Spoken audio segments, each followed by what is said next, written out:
নমস্কার, আমি নয়ন রায়। অনেকটা রাত হয়েছে, ঘড়ির কাঁটায় 1টা 5। এত রাতে কেন এলাম এ কারণেই, খুব প্রাসঙ্গিক বিষয়। আমরা যারা শৈশবে বিভিন্ন সময় ফুটবল দেখেছি, আসলে কলকাতাকে বলা হয় ফুটবলের মরু উদ্যান, বা কলকাতার কে ফুটবল, মোহনবাগান, ইস্টবেঙ্গল, মোহামেডানকে বলা হয় যে বিশ্ব ফুটবলের বিরাট গুরুত্বপূর্ণ। শ্যাম থাপা, অমল দত্ত, সুব্রত ভট্টাচার্য, মনোরঞ্জন ভট্টাচার্য, বিদেশ বসু, পরবর্তীকালে কিষাণু বিকাশের পাস, গোলরক্ষক অতনু ভট্টাচার্য, মনোরঞ্জন ভট্টাচার্য, সত্যজিৎ থেকে শুরু করে গৌতম বাবু, অনেক পরে রহিম নবী, এসব তো দীপক মণ্ডল, প্রচুর অজস্র ফুটবলারের ব্যাপক স্কিল আমরা বিভিন্ন সময় দেখেছি। আমার কথা মনে আছে, তখন বর্ধমান স্টেডিয়াম, এখন যেটা রাতারানী স্টেডিয়াম, তখন সেটা সম্পূর্ণ হয়নি। একটা দিকে গ্যালারি ছিল। বর্ধমানে প্রথম যখন মোহামেডানের হয়ে সই করেছিলেন চিমা ওকেরি, সেই চিমা ওকেরি প্রথম প্রদর্শনী ম্যাচ তিনি খেলেছিলেন বর্ধমানের রাধারানী স্টেডিয়ামে। তখন আমরা শৈশব। তাই ফুটবল সম্পর্কে আমাদের আগ্রহ থাকবে এ কারণে, হয়তো আমরা বিশ্বকাপে যেতে পারিনি ঠিক, কিন্তু আমাদের বাইচুং ভুটিয়া আছে, আমাদের সুনীল ছেত্রী আছে, আমাদের এদেশে ব্যারোটো খেলে গেছে, এমবাপে খেলে গেছে, অনেক আছে, মানে প্রচুর বাজে খেলে গেছেন। এবং সন্দীপ নন্দী, ভারতের গোলকিপারের, ইন্ডিয়ার ক্যাপ্টেন ছিল, তিনি বর্ধমান থেকে বিলং করে। এর অজস্র ফুটবলার, যাদের স্মৃতি রোমন্থন করতে করতে এই রাতেই মনে হচ্ছে অন্তত আবেগ মথিত হয়ে পড়ছি। তাই বর্ধমান শহরে যে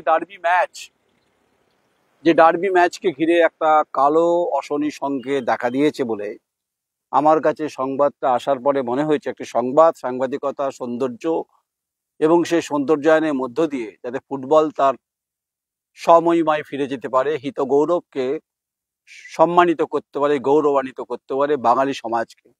কারণ বাঙালির রক্তেই হচ্ছে ফুটবল। দূর দূর থেকে চিৎকার, কখনো সুনীল ছেত্রী, কখনো বাইচুং ভুটিয়া, কখনো কিষাণু, কখনো বিকাশ, কখনো ব্যারোটো থেকে দীপক মণ্ডল থেকে সত্যজিৎ, মনোরঞ্জন ভট্টাচার্য থেকে সুব্রত ভট্টাচার্য, অজস্র নাম করতে পারি, চিমা ওকিরি, চিমা চিমা করে। তাই এই রাতেই মনে হলো যে আপনাদেরকে একবার অন্তত এই সন্ধিক্ষণে দাঁড়িয়ে কথাটা বলা উচিত। খেলা হবেই, ডার্বি ম্যাচ হবে, ডার্বি ম্যাচ দেখতে সবাই আসবেন। আমন্ত্রণ করলাম আমি, নয়ন রায়, দ্য কোয়েরি। আমরা আমি মনে করি রাত 1টা হোক, 2টো হোক, 3টে হোক, অনেকের এখানে আনাগোনা চলছে দেখছি। আমি সংবাদ, বিশেষ করে যখন ফুটবল, তাই শহরের হিতগৌরবকে সম্মানিত করবে, এবং পূর্ব বর্ধমান থেকে যখন সন্দীপ নন্দীর মতো ফুটবলার উঠে এসছে, আমি তো মাঠে থাকবোই থাকবো, এটাই স্বাভাবিক নয় কি?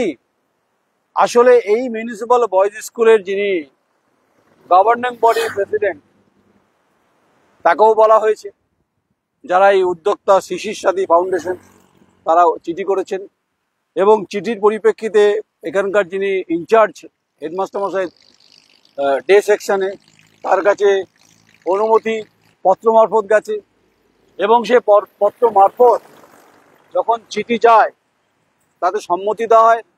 সম্মতিতে কি বলা হয়? সম্মতিতে বলা হয় 4 এবং 5 তারাই অংশগ্রহণ করতে পারবে। কিন্তু এই শহরে আরেকটি প্রোগ্রাম আছে, সেই প্রোগ্রামে কোনো কারণে এটা কি বানচাল হতে পারে? এখানে কি কোনো পার্কিং এর ব্যবস্থা হতে পারে? তাহলে ডার্বি ম্যাচে যাদেরকে বুক করা হলো, যারা ডার্বি ম্যাচ দেখার জন্য মানুষ উৎসাহ নিয়ে আছেন, কেতুগ্রাম হতে পারে, আউসগ্রাম হতে পারে, মেমারি হতে পারে, কালনা হতে পারে, খণ্ডঘোষ হতে পারে, এবং আদিবাসী ছেলেমেয়েরা প্রচুর ভালো ফুটবল খেলে, তারা যখন দেখতে আসবেন এখানে, তো তখন আমাকে এই কথাটা এত রাতে বলতে হলো কেন? আমাকে এই কারণে বলতে হলো যে আমার মনে হয়েছে এটা বলা যেতে পারে। তাই খেলার মাঠেই খেলা হবে, সুসজ্জিত ভাবেই খেলা হবে, রাস্তাঘাটে গাড়ি চলবে, যানবাহন চলবে। আচ্ছা, আমি কোনো বিজ্ঞাপন করছি না এখানে, আমি না হোয়াটসঅ্যাপ ইউনিভার্সিটি চালাই, না আমি ইউটিউবার, আমার কাছে রাত হোক দিন হোক যখন মনে হবে আমি তখন সংবাদটা করবো। তাই ফুটবল খেলা হবেই, এবং এই ফুটবল খেলার মাঝখানে অনেকে হাততালি দেবেন, অনেকে তাদের পুরনো ফুটবলারদের পাবেন, অনেকে অটোগ্রাফ নেবেন, অনেকে কাছে যাবেন, সেলফি তুলবেন। আনন্দ স্বাভাবিক, এটা বর্ধমান শহরের যে কৌলিন্য এবং বর্ধমান শহরের যে সম্মান, এই সম্মানকে কি সত্যি গৌরবান্বিত করবে না? যে বর্ধমান শহর রাজার শহর, রাজপরিবার ইতিহাস জড়িয়ে আছে, যে বর্ধমান থেকে সন্দীপ নন্দী উঠে এসছে, দেবাশিস নন্দী, দেবাশিস কোরার নাম আছে অনেকের, যারা মোহনবাগানে এক সময় খেলেছেন, আমরা শৈশবে দেখেছি। তাই নতুন করে এই বয়সে এসে যখন আমি ডার্বি ম্যাচটা নিয়ে আমার একটা উন্মাদনা আছে, কারণ আমি নিজেও দু একটা ইন্টারভিউ করার ইচ্ছা আছে, যিনি এখানকার কর্মকর্তা তার সঙ্গে কথা হয়েছে, বলেছি ভাই অন্তত দু চারটে ফুটবলারের ইন্টারভিউ করব, কারণ আজ আছি কাল নেই, চলে যেতে পারি, কারণ সবসময় দুর্নীতির বিরুদ্ধে কথাবার্তা বলি, কিন্তু ফুটবল আমি খুব ভালোবাসি। আমি বলিনি যেখানে মারাদোনা আসবে, প্রয়াত হয়েছে। আমি জানি আমরা এই মুহূর্তে মেসি ভারতবর্ষে আসছেন, তার বিরাট সফর রয়েছে। কলকাতা থেকে হায়দ্রাবাদ, হায়দ্রাবাদ থেকে দিল্লি, দিল্লি থেকে মুম্বাই, বড় বড় হোর্ডিং, কোটি কোটি টাকার ছেড়ে হোর্ডিং পড়েছে। তাহলে মেসি, এমবাপ্পে, এদিকে আপনার হচ্ছে ক্রিশ্চিয়ানো রোনাল্ডো, এদিকে কাদের, যাদের ফুটবল, বিশ্ব ফুটবল দেখে আমরা মথিত হই, আবেগতাড়িত হই।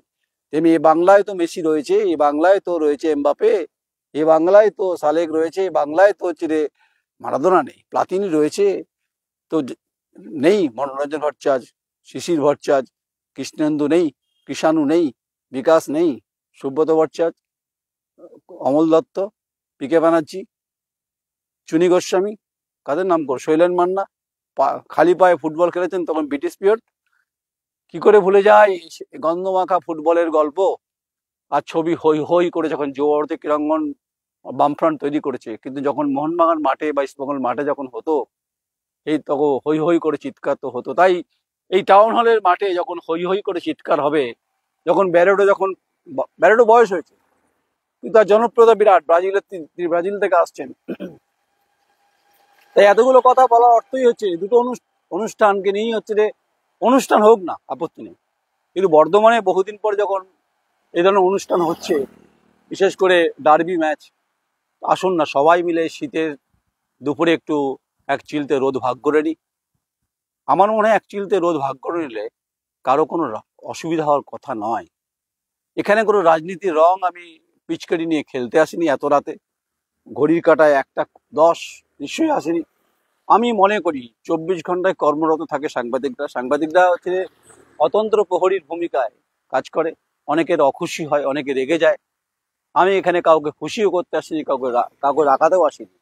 আমি যেটা মনে করি সেই সেই মনে মনে করার জায়গা থেকেই কথাগুলো বলছি। তাই আমার কাছে তো কপি আছেই আছে, যা অ্যাপ্লিকেশন করেছেন সেই কপি তো আমার কাছে আছে। তো সেখানে তো পরিষ্কার বলাই আছে যে মাননীয় প্রধান শিক্ষক মহোদয়, municipal boys school, GT road Bardhaman, নিঃশুল্ক প্রাক্তন ফুটবলারদের প্রদর্শনী ম্যাচ 15/11/2025 চিঠি করেছেন। আগামী 5/12/2025 শুক্রবার আমরা শিশির সাথী ফাউন্ডেশনের পক্ষ থেকে ইস্টবেঙ্গল মোহনবাগানের প্রাক্তন খেলোয়াড়দের নিয়ে একটি প্রদর্শনী ম্যাচ অনুষ্ঠিত করতে চাই, এবং উক্ত খেলাটি অনুষ্ঠিত করার জন্য 4/12/2025 ও 5/12/2025 এই 2 দিন মাঠটি ব্যবহারে অনুমোদন বাধিত করিবেন। এখানকার সংস্থা সই করেছেন, আর হেডমাস্টার এখানকার টিচার ইনচার্জ তিনি সই করেছেন, এবং হচ্ছে 15/11/2025। তাহলে পুলিশ কেন এলো? পুলিশকে কেন আসতে হলো? পুলিশকে কি ইন্টারভেনশন কেন করতে হলো? এখানে গভর্নিং বডি প্রেসিডেন্ট কেন দফায় দফায় ফোন করছেন, শুনছি চারিদিক থেকে। তাই একদিকে হোক না অনুষ্ঠান, সাজ রব নববধূরা কলরবে মিছিলে করে যাবেন, তারা ঘোড়ায় করে যাবেন, যাক না, তার সঙ্গে ডার্বি ম্যাচের কোনো কনফ্লিক্ট হওয়ার কোনো কথাই নয়। ডার্বি ম্যাচ তো আমাদের হিত গৌরবকে বারবার বলছি যে সম্মানিত করবে, গৌরবান্বিত করবে। আমরা তো গর্ব অনুভব করবো যে হ্যাঁ আমরা ডার্বি ম্যাচ দেখে এলাম, আবার কবে হবে কেউ জানে না। তাই আমি ফুটবলারের পক্ষে, ফুটবলের পক্ষে, খেলার মাঠের পক্ষে। খেলা হবে শিশির ভেজা মাঠে, আর নাম শিশির সাথী ফাউন্ডেশন দিয়েছে। আমি নামটা শুনছিলাম, সম্ভবত রাসবিহারী হালদারের বাবার নাম। তো যাই হোক, এটা নিয়ে তর্ক বিতর্ক থাকবে, কেউ করলে করতে পারেন। এত রাত যখন বলছি ভেবেই বলছি, আগামীকাল সকালবেলা সমস্ত সংবাদ মাধ্যম নিশ্চয়ই ঝাঁপিয়ে পড়বেন। পুলিশের ইন্টারভেনশন আছে এবং যদি আমার কাছে যা সংবাদ আছে, মাঠে খেলা হচ্ছে, রাস্তায় গাড়ি চলবে, ট্রাফিক চলবে, সব চলবে, ব্যারোটো ঢুকবে, বাকিরাও ঢুকবে, আমরা হই হই করে থাকবো। আমি নয়ন রায় সেখানে সাক্ষাৎ করার চেষ্টা করব, কিন্তু খেলা হবেই। এই খেলায় যদি কোথাও কোনোভাবে বাধাপ্রাপ্ত হয়, আমি এত রাতে যখন দাঁড়িয়ে কথাটা বলছি প্রায় 1:15 নাগাদ, তো খেলা হবেই। এই খেলা যদি বাধা সৃষ্টি হয় কোনোভাবে, তাহলে বুঝবো তিনি ফুটবল ভালোবাসেন না কেউ এখানকার মানুষ। বর্ধমান তো ডাবাদা উঠেছে, ডাবাদার তো বিখ্যাত নাম দেবাশিস দা, সন্দীপ নন্দী তো বর্ধমান থেকে তো কলকাতা করেছে। তাই ফুটবলকে ভালোবাসুন, আগামী প্রজন্মের কাছে বার্তা দিন। আদিবাসী সম্প্রদায়ের ছেলেমেয়েরা ভালো ফুটবল খেলছে, আমার একটা আবেদন রয়েছে, ক্রিকেট একাডেমি হোক এখানে। কেন এখানকার বর্ধমান স্টেডিয়াম, রাধারানী স্টেডিয়াম দেওয়া হলো না? কেন এখানে স্পন্দন কমপ্লেক্স দেওয়া হলো না? এই প্রশ্ন তো উঠেই গেল। হচ্ছে তো ফুটবল, দলমত নির্বিশেষে সবাই থাকা উচিত, সবাই ঝাঁপিয়ে পড়বে। তাই রাধারানী স্টেডিয়াম কারো ওন প্রপার্টি নয়, এটা হচ্ছে বিডিএস এর সম্পত্তি, যেটা আমরা শৈশবকাল থেকে দেখেছি। এখানে একটা ফিস দিতে হয়, সেখানে মাঠ পরিষ্কার করতে হয়, কাজ করতে হয়, ফুটবল খেলা। ওই মাঠেই চিমাও করে এসেছিল, ভুলে যায়নি। গ্যালারি একটা ছিল, এখন দুটো হয়েছে। তাই ওখানে যদি হতো তাহলে তো মানোন্নয়ন ঘটতো, মানুষ আসতো, কিছু পসরা হতো, দোকান বাজার গড়ে উঠতো ছোট ছোট। 4 তারিখ আর 5 তারিখ ডিসেম্বর, যাই কোনো অবাঞ্ছিত কোনো ঘটনা যাতে না ঘটে, এটা পুলিশ এখানকার দায়িত্ব নেবেন। অবাঞ্ছিত ঘটনা ঘটলে সেটা অত্যন্ত বেদনার হবে, দুঃখের হবে, কিন্তু খেলা হবেই।